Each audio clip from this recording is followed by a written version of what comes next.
오늘이 어버이 주일입니다. 원래는 어머니 날이죠. Mother's Day입니다. 그리고 아버지 날은 사실은 따로 있습니다. Father's Day라고. 제가 한번 물어볼게요. 어머니 날이 중요할까요? 아버지 날이 중요할까요? 당연히 어머니 날이 중요합니다.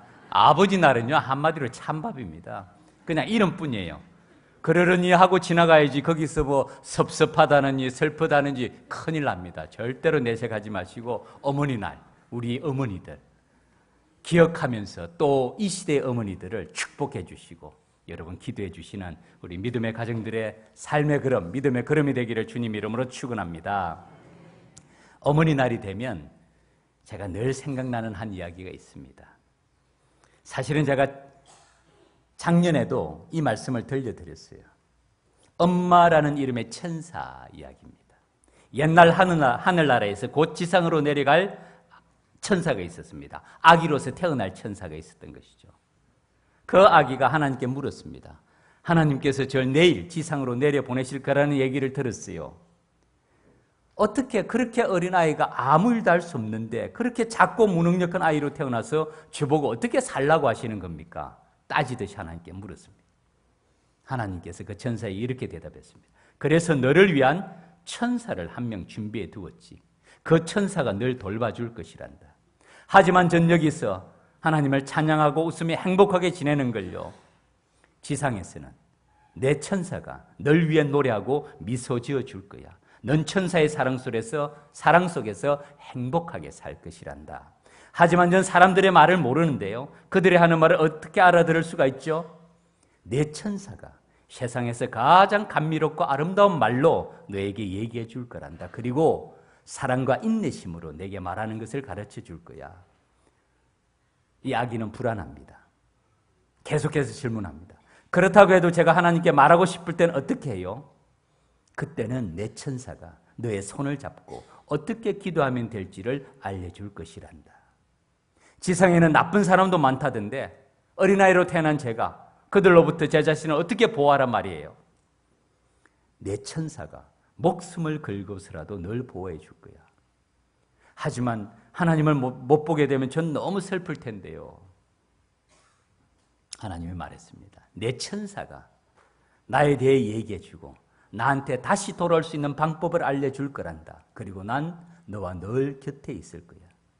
그때 하늘이 평온해지면서 벌써 지상으로 떠날 시간이 되었습니다. 지상에서 목소리가 들려오기 시작합니다. 이 아기가 지상으로 내려가면서 마지막 질문을 던집니다. 하나님, 제가 지금 떠나야 한다면 제 천사 이름이라도 좀 알려주시겠어요? 하나님께서 그에게 마지막으로 말씀하십니다. 내 천사를 넌 엄마라고 부르게 될 거란다. 가슴 뭉클하지 않으세요?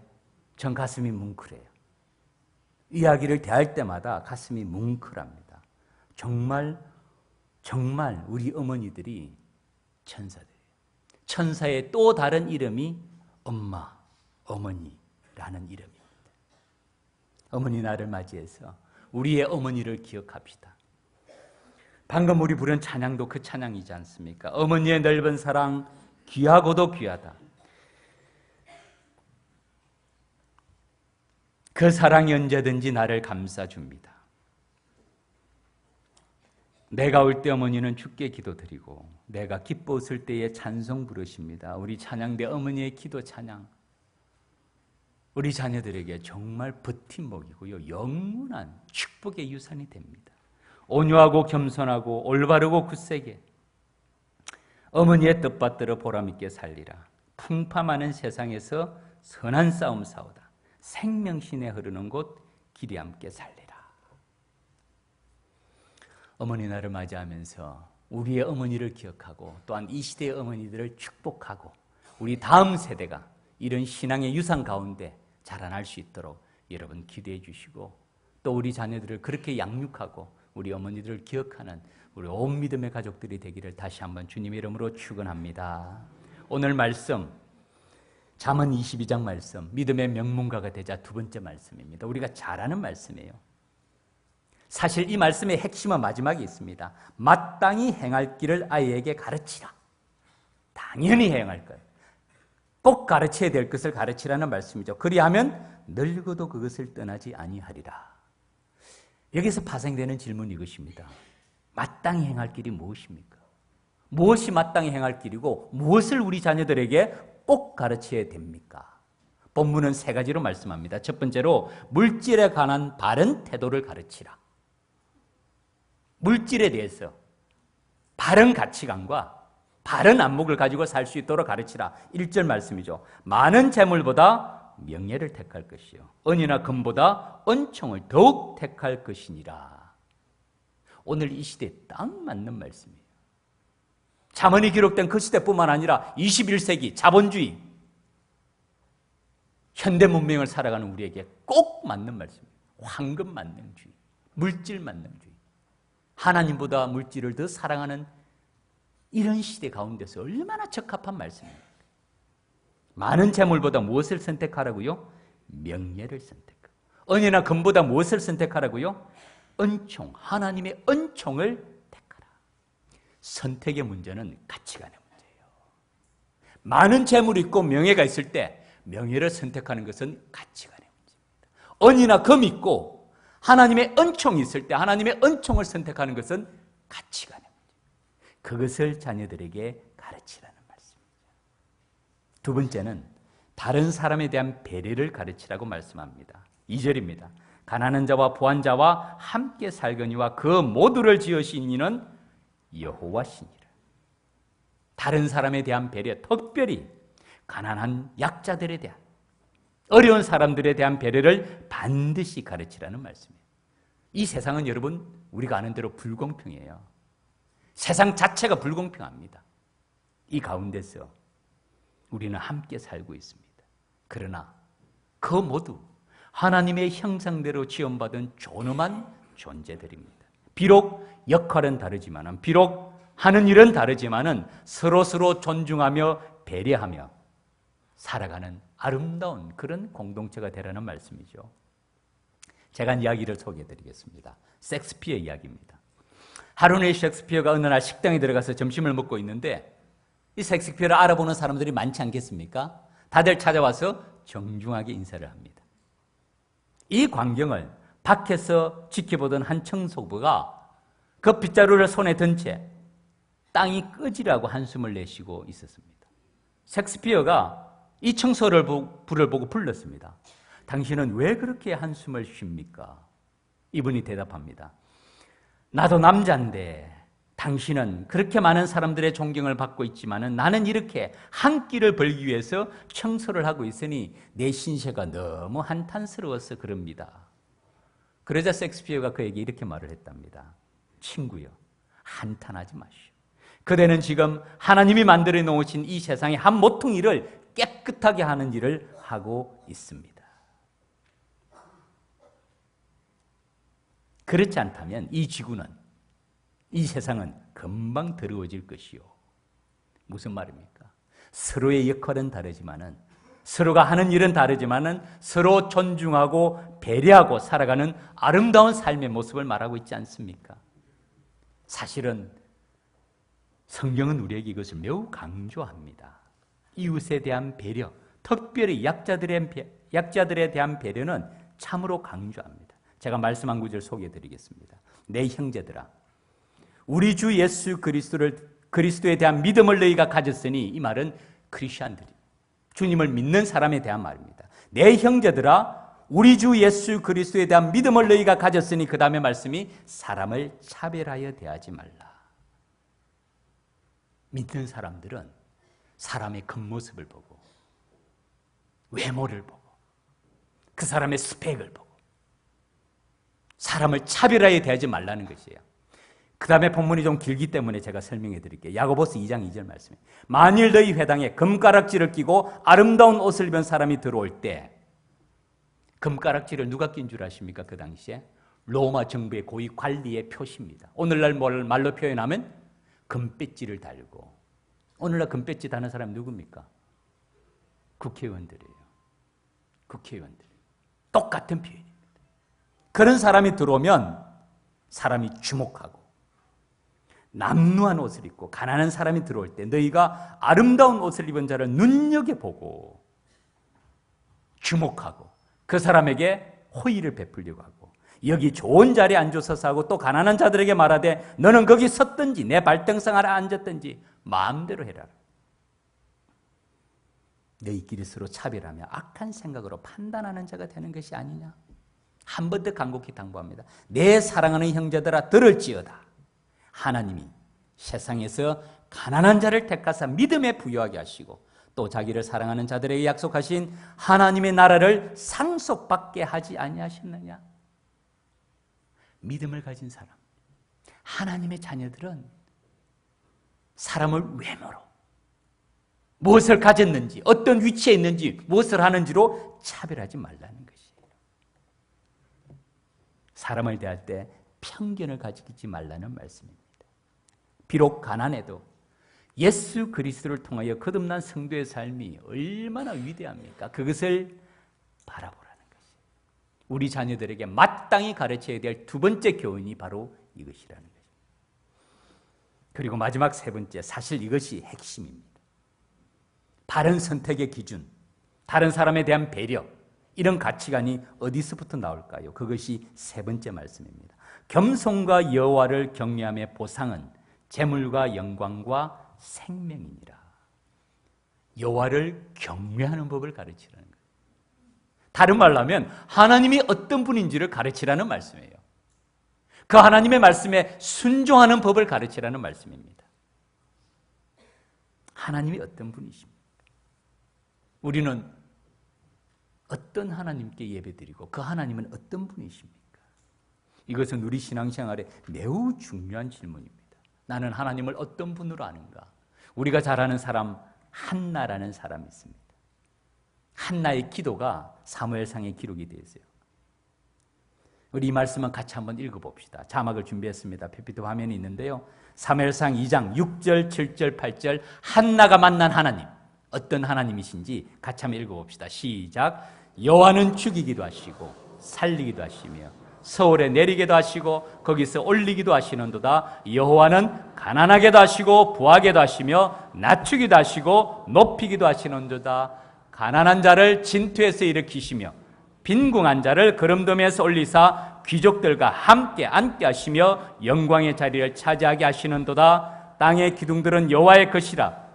여호와께서 세계를 그것들 위에 세우셨도다. 아멘. 하나님이 어떤 분입니까? 한나가 만난 하나님이 어떤 분이죠?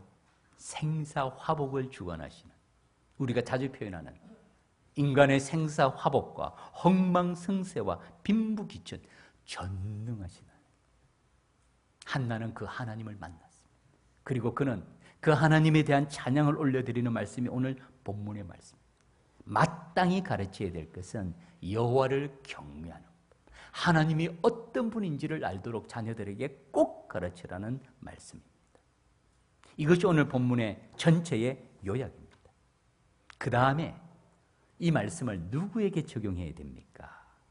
이 말씀이 지금 누구에게 하는 말씀입니까? 우리 자녀들에게 하는 말씀인가요? 맞습니다.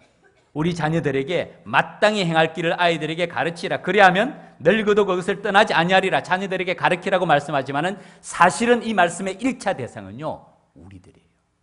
부모님들에게 하는 말씀입니다. 먼저 이 말씀이 부모님 자신에게 적용이 되어야 됩니다. 부모님 자신이 먼저 바른 선택의 기준을 가지고 있어야 돼요. 많은 재물이 있고 명예가 있을 때 부모님이 먼저 명예를 선택하는 가치관이 형성되어 있어야 돼요. 언이나 금이 있고 여호와의 은총이 있을 때 여호와의 은총을 선택하는 부모님의 가치관이 형성이 되어야 그 다음에 자녀들이 그것을 배울 수가 있습니다. 이것이 성경에서 말하는 교육입니다, 여러분. 제가 학교에서 교회 교육 과목을 강의를 합니다. 가르칩니다. 교회 교육의 원형은요, 부모와 자녀와의 관계에서부터 시작이 됩니다. 그것이 교육의 원형입니다. 현대교육은 학교에서 선생님과 학생들의 관계지만은 이 선생님과 학생들의 관계의 원형, 교육의 원형은 부모와 자녀에서부터 시작이 됩니다. 우리가 잘 아는 말씀이에요. 신명기서에 이스라엘아 들으라라는 쉐마 말씀이 바로 이것입니다. 이스라엘아 들으라. 우리 하나님 여호와는 오직 유일한 여호와시니, 그 다음에 너는 이라고 말할 때 이 너가 누굴까요? 부모님이에요. 너는 마음을 다하고 뜻을 다하고 힘을 다하여 내 하나님 여호와를 사랑하라. 너는 먼저 부모가 마음을 다하고 뜻을 다하고 힘을 다하여 내 하나님 여호와를 사랑하고, 부모가 오늘 내가 네게 명하는 이 말씀을 너는, 부모는 마음에 새기고, 먼저 부모 세대, 그 다음에 7절 내 자녀에게 부지런히 가르치라. 교육은 여기서부터 시작합니다. 우리가 먼저 마음을 다하고 뜻을 다하고 힘을 다하여 하나님을 사랑하는 모습을 내 가슴에 먼저 새기고 난 다음에야 자녀들에게 가르칠 수 있어요. 부지런히 가르치라고 말합니다. 어디서 가르치느냐? 집에 앉았을 때든지, 집에서, 길을 갈 때든지, 길에서, 누웠을 때든지, 누웠을 때, 일어날 때든지 이 말씀을 강론할 것이며, 너는 또 그것을 내 손목에 메어 기호를 삼으며 내 미간에 붙여 포를 삼고 내 집 문설주와 바깥문에 기록할지니라. 제가 학생들에게 물어봤습니다. 누가 이런 교육을 할 수 있습니까? 한 학생이 용감무쌍하게 대답하더라고요. 엄마라고 얘기해요. 엄마. 맞습니다. 엄마가 집에 앉았을 때든지 길을 갈 때든지 누웠을 때든지 일어날 때든지 엄마가 가장 가까이 있습니다. 천사 같은 손길로 엄마를 가리킵니다. 근데 사실은 엄마만이 아니에요. 아빠예요, 아빠. 아빠가 가르쳐야 돼요. 교육의 책임은 아빠에게 있어요. 부모, 엄마, 아빠가 사실은 함께하는 사역이 자녀 교육입니다. 이것이 여러분 참 교육의 원형입니다. 이 쉐마 교육, 유대인의 교육 또는 탈무드 교육이라고 말하는 이 교육의 특징은 세 가지입니다. 첫 번째는 관계적이에요. 말씀드린 대로 교육의 원형은 부모와 자녀와의 관계 가운데서 형성됩니다. 관계가 깊습니다. 하루 종일 같이 있어요. 삶을 나누는 관계입니다. 이 가운데서 참 교육이 이루어져요. 두 번째는 인격적입니다. 엄마 아빠가 자녀에게 하는 말을대로 살아가는지 안 살아가는지 제일 잘 아는 사람이 누구죠? 자녀들이에요. 자녀들이에요. 아무리 엄마 아빠가 아이들에게 말을 하고 해도 정말 부모가 그렇게 살아가지 아니하면 자녀들은 금방 합니다. 금방 합니다. 인격적인 관계입니다. 세 번째는 공동체적이에요. 우리가 잘 알죠. 유월절, 초막절, 수장절, 절기를 통해서 유대인들은 신앙을 가르칩니다. 함께 절구하고 하나님을 기억하고 내가 먼저 절구하고 자녀들에게 가르칩니다. 공동체 교육입니다. 구약의 교육을 요약하면 이 세 가지입니다. 관계적이고 인격적이고 공동체적이다. 지금도 유대인들은 이 교육을 하고 있어요. 어렸을 때 그렇게 교육을 시킵니다. 이런 교육이 어떤 효과가 있을까요? 구약시대 때는 이렇게 교육이 가능했죠. 오늘날 21세기를 살아가면서 공부할 때는 학교를 보내야지 그렇게 해서 교육이 되겠습니까? 라고 질문할 수가 있을까요? 제가 한 통계를 소개해 드릴게요. 이거는 통계입니다. 1901년부터 2011년까지 그러니까 110년간입니다. 110년간 노벨상 수상자를 조사를 했습니다. 노벨상 수상자 가운데서 유대인들이 받은 노벨상 수상자가 185명이래요.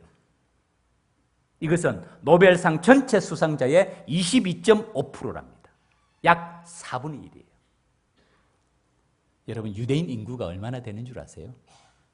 통계적으로 지금 1330만 명으로 본답니다. 전체 인구의 70억 인구의 0.2%래요. 0.2%의 인구가 인간이라고 말하면 안 되죠. 그죠? 0.2%의 유대인들이 노벨상 수상자의 22.5%라는 것은 엄청난 경이적인 결과입니다. 100배의 결실이에요. 사실을 보면 10배가 2%, 100배가 20%인데 100배가 높은 결실이라고 말할 수가 있습니다. 흥미있는 다른 조사가 있습니다. 2002년도 핀란드 헬싱키 대학에서 조사한 조사 결과는요. 이 대학에서 흥미로운 걸 조사를 했는데 전 세계 국가별로 이 지능지수, IQ, 지능지수를 조사를 했는데 유대인들의 지능지수가 얼마나 될까요? 평균 95랍니다. 그러면 전 세계 국가들의 유대인들은 26위가 된대요. 지능지수로 말하면. 한국에는 지능지수는 얼마나 될까요? 우린 평균 한 135 정도 되지 않습니까? 조금 높으면 140, 조금 낮으면 120 이라고 말하면 좋겠지만은 우리 한국인의 평균은 106이랍니다. 그런데 전 세계에서 몇 위가 되는 줄 아세요? 이 대학 연구에 하면 전 세계에서 우리나라 지능지수가 2위랍니다. 2위. 대단하죠? 우리 한국 사람 여러분 똑똑해요. 제가 봐도 똑똑해요. 민첩하고 특별히 여성들은 뛰어난 것 같아요. 물론 남자들도 만만치 않습니다. 좋습니다. 유대인들이 이런 탁월한 결과를 가지게 된 것이 무엇이 유대인들로 하여금 이런 결과를 이루었다고 생각하세요? 우리보다 IQ가 높습니까? 인구가 많습니까? 땅덩어리가 높습니까? 자원이 많습니까? 교육. 이것이 교육이에요. 이것이 교육의 힘이에요. 현대 교육은 우리가 다 학교 교육이라고 생각하는데 학교 교육은요, 교육의 한 부분에 불과한 포멀 에듀케이션은 극히 현대에 와서 생겨난 교육이지 교육의 원형은 인포멀 에듀케이션, 비형식적인 교육은 가정에서부터 시작돼요. 학교 교육은 기능적이고 기술적인 지식 전달 위주의 교육의 현장이라는 것을 오늘 우리가 모르는 사람 없습니다. 그러나 부모로부터 시작되는 이 교육은 말씀드린 대로 관계적이고 인격적이고 공동체적으로 그 아이들에게 무엇을 가르치죠? 가치관, 선택의 기준을 말해요. 바른 삶의 자세를 말합니다. 많은 재물과 명예가 있을 때 무엇을 선택해야 되는지, 은이나 금이 있을 때, 하나님의 은총이 있을 때 무엇을 선택해야 되는지를 가르치는 바른 선택의 기준을 누가 자녀들에게 가르쳐 줄 수가 있습니까? 2050년, 이제 한 20, 30년밖에 남지 않았습니다. 한국 교회가 그때 되면 반토막이 날이라는 이야기들은 어제 오늘의 이야기가 아닙니다. 그 위기가 여러분 어디에서부터 시작되는 줄 아십니까? 밖에서 안티 크리스천이 많아가지고 아니면 기독교를 밖에서 교회 나가면 세금을 2배로 내서 교회 위기가 옵니까? 물론 인구 절벽도 있습니다. 그러나 교회 위기는 내부로부터예요. 전 우리 믿음의 가족들을 잘 모릅니다. 우리 교회는 아마 이런 분이 없으리라고 생각해요. 우리 자녀들이 고3이 될 때 여러분 학원을 선택합니까? 교회를 선택합니까? 어디를 선택합니까? 아무리 바빠도 아무리 분주해도 예배 드리는 일에 목숨을 걸라라고 가르칩니까? 지금은 바쁘니까 공부부터 해. 학원에 가. 공부 다 끝나고 나면 시간 많을 때 그때 교회 와. 어느 쪽을 선택합니까? 어느 쪽을 자녀들에게 말합니까? 이것이 위기예요. 한국교회의 위기는 외부에 있지 않고 우리 내부에 있습니다. 먼저는 우리 자신이 어느 쪽을 선택하는가. 그리고 자녀들에게 어떻게 가르치는가. 가치관의 문제입니다. 말씀드린 대로 우리의 마음을 가장 잘 아는 사람이 자녀들입니다. 말로서 배우는 게 아니에요. 이런 말 있잖아요. 자녀는 부모의 등을 보고 배운다고요. 무슨 말입니까? 말이 아니라 행함, 뒷모습, 부모의 마음의 중심을 자녀들은 알고 있습니다. 먼저 부모가 이 말씀을 가슴에 새기고 난 다음에 그때 자녀들에게 가르칠 수 있습니다. 이 자녀들에게 가르치는 것도 그들이 알아들을 수 있는 언어로 가르쳐야 됩니다. 마치 초등학생들에게 고등학교 수학을 가르칠 수는 없지 않습니까? 그들의 성장 과정에 맞도록, 그들의 발달 과정에 맞도록 신체적인 성장에도 발달 과정이 있죠. 지적인 성장에도 발달 과정이 있습니다. 신앙 성장도 마찬가지예요. 아이들이 자라면 반항기가 있잖아요. 신앙에도 갈등이 있고 회의 기간이 있어요. 그걸 후퇴하는 게 아닙니다. 자라나는 과정에 나타나는 단계적인 부분입니다. 가정예배. 제자훈련하면서 자주 얘기합니다. 우리 부모님들의 고민 중에 하나가 그거예요. 엄마 아빠는 마음을 다해서 가정예배를 드리고자 하는데 아이들은 너무너무 어려워한다는 거예요. 어떻게 해야 됩니까? 방법 중에 하나는요, 초등학생이 있는 가정과 중고등학생이 있는 가정과 대학생이 있는 가정의 가정예배 모습은 다 달라야 됩니다. 다른 말로 하면 아이들의 눈높이에 맞춰서 가정예배를 드려요. 엄마 아빠의 마음으로 아이들을 다 앉아놓으면 아이들은 그냥 넘어집니다. 그들의 눈높이에 맞추어서, 그들이 생각하는 기준에 맞추어서 단계적으로 가정예배를 계획하고 인도해 나가야 됩니다. 우리 아이들이 성령 충만했다고 하루아침에 성숙한 신앙인이 되는 것 아닙니다. 자녀들에게 가르치는 것 쉬운 일이 아니에요. 먼저는 우리 가슴에 새기고 그 다음에 자녀들에게 가르쳐야 됩니다. 이 세 가지 본문의 가르침을 한 가지로 요약할 수 있습니다. 그것은 하나님을 선택하라는 것이에요. 다른 말로 하면 하나님의 말씀에 순종하라는 것이에요. 바른 가치관, 다른 사람에 대한 배려, 삶의 모든 기준에 기초가 되는 선택의 기준은 어떠한 상황에서도 하나님의 말씀에 순종하는 길을 선택하라, 하나님을 선택하라는 말씀으로 요약할 수가 있습니다. 1절 말씀에서 많은 재물보다 명예를 택할 것이요 금이나 은보다 은총을 택할 것이니라, 하나님의 은총을 택하라는 말씀이죠. 겸손과 여호와를 경외함의 보상은 재물과 영광과 생명이니라, 여호와를 경외함, 하나님을 선택하라는 말씀입니다. 이런 사람이 있습니다. 우리가 잘 아는 다윗입니다. 그는 일생 동안 가장 급박한 삶의 위기 가운데서도 하나님의 말씀을 선택한 사람이죠. 사울의 칼끝이 자기의 목을 향해 오고 있음에도 불구하고 하나님이 금하신 것을 순종합니다. 선택의 기준이거든요.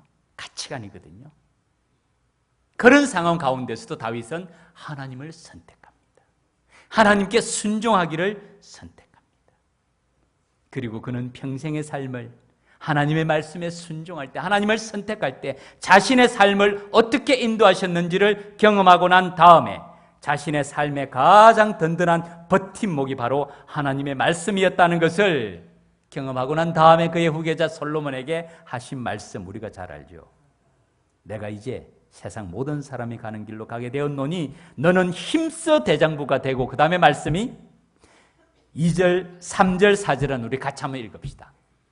우리 자막을 준비했는데요, 열왕기상 3절 4절입니다. 같이 읽겠습니다. 시작. 내 하나님 여호와의 명령을 지켜 그 길로 행하여 그 법률과 계명과 율례와 정거를 모세 율법에 기록된 대로 지키라. 그리하면 내가 무엇을 하든지 어디로 가든지 형통할지라. 여호와께서 내 일에 대하여 말씀하시기를 만일 내 자손들이 그들의 길을 삼가 마음을 다하고 성품을 다하여 진실이 내 앞에서 행하면 이스라엘 왕위에 오를 사람이 내게서 끊어지지 아니하리라 하신 말씀을 확실히 이루게 하시리라. 아멘.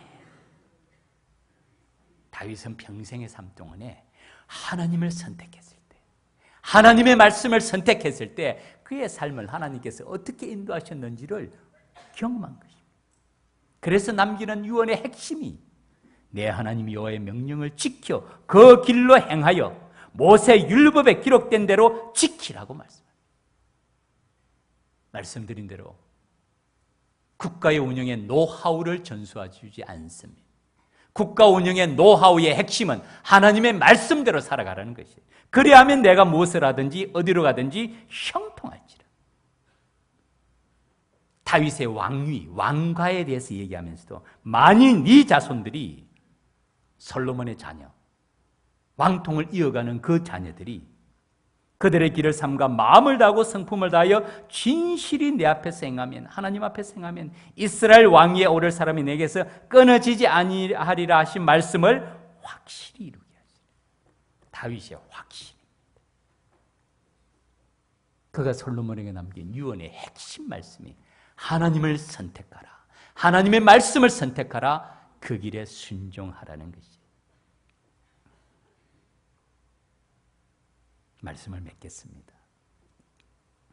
오늘 어버이날입니다. 사랑하는 믿음의 가족 여러분, 우리의 선택 기준은 무엇입니까? 우리는 무엇을 선택합니까? 많은 재물보다 명예를 우리가 먼저 선택합니까? 은이나 금을 선택합니까? 여호와의 은총을 선택합니까? 가장 바쁠 때, 가장 힘들 때 우리는 누구를 의지합니까? 우리의 자녀들이 고3 시험을 보고 중요한 시험을 볼 때 무엇보다도 하나님 앞에 가서 예배드리며 기도하며 주님의 도우심을 구하라 라고 말을 합니까? 바쁘니까 공부하고 나중에 공부 끝나면 그때 교회 와도 늦지 않아. 어느 쪽입니까?